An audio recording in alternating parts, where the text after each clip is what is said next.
Seramai 70 lepasan sijil pelajaran Malaysia SPM terpilih dari seluruh Malaysia menjalani pemukiman program kepimpinan Tun Razak 2026 kohort ke-31 selama 6 hari di UMPSA Kampus Gambang. Pemukiman dikendalikan bersama oleh Yayasan Tun Razak YTR, Kementerian Perpaduan Negara dan Kelab Insmartif UMPSA. Program ini memberi peluang pelajar menimba pengalaman, memupuk kepimpinan dan persediaan melangkah lebih jauh dalam membina kejayaan masa depan.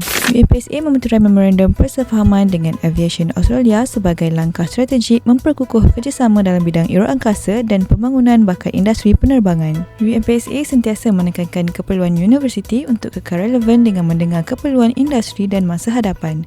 Bidang aeroangkasa telah dikenal pasti sebagai salah satu fokus strategik universiti selari dengan kekuatan UMPSA dalam kejuruteraan, pendidikan gunaan dan pendidikan berteraskan industri. Fokus aeroangkasa UMPSA merangkumi teknologi penerbangan termaju seperti sistem udara tanpa pemandu, UAS, drone serta pembangunan roket di samping komitmen melahirkan modal insan beretika dan berkemahiran tinggi.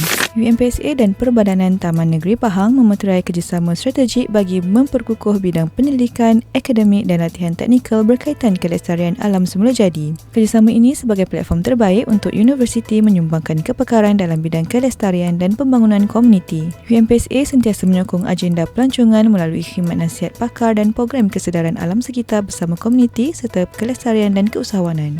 Pelajar Sekolah Menengah Kebangsaan Tun Said Nasir Ismail Johor Bahru diberi pendedahan awal melalui program motivasi Hala Tuju Kerjaya selepas SPM bersama Universiti Malaysia Pahang Al-Sultan Abdullah dan Institut Pendidikan Guru Kampus Temenggung Ibrahim. Melalui program ini, para pelajar meningkatkan motivasi, membina keyakinan diri serta memberi pendedahan kepada laluan pendidikan tinggi dan kerjaya masa depan serta berkongsi ilmu dan inspirasi. Ianya juga mengangkat kerjasama antara warga institusi pendidikan komuniti setempat dengan pihak sekolah secara optimum. Peluncuran program Kampung Angkat Madani UMPSA yang dilaksanakan Universiti Malaysia Pahang Al-Sultan Abdullah dan Unit Penyelarasan Pelaksanaan Jabatan Perdana Menteri di Kampung Orang Asli Cenan Cerah Baru berjaya menyokong agenda Malaysia Madani dengan fokus kepada permangkasaan komuniti luar bandar melalui pelibatan universiti masyarakat. Pembangunan yang dilaksanakan ini bukan hanya untuk membina struktur fizikal tetapi lebih besar daripada itu.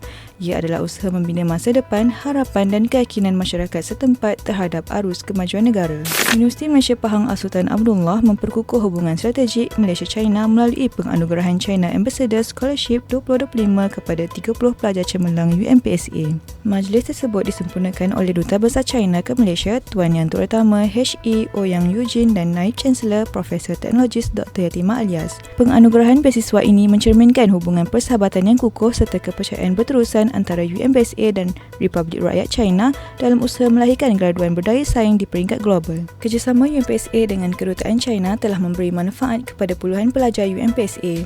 Naib Chancellor UMPSA telah menerima cek curah bernilai RM40,000 Malaysia.